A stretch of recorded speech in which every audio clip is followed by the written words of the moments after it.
வணக்கம். தமிழன் செய்தி களம்.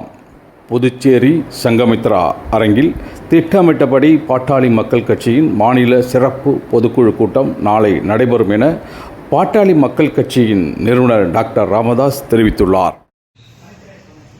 நாளை 17/8/2025 ஞாயிற்றுக்கிழமை காலை 10 மணிக்கு பாண்டிச்சேரி அருகில் உள்ள சங்கமித்ரா அரங்கில் திட்டமிட்டபடி நடக்கும்.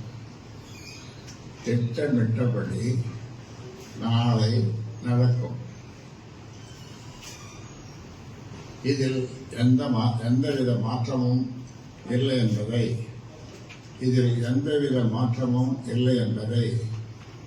உறுதியாக தெரிவித்துக் கொள்கின்றேன்.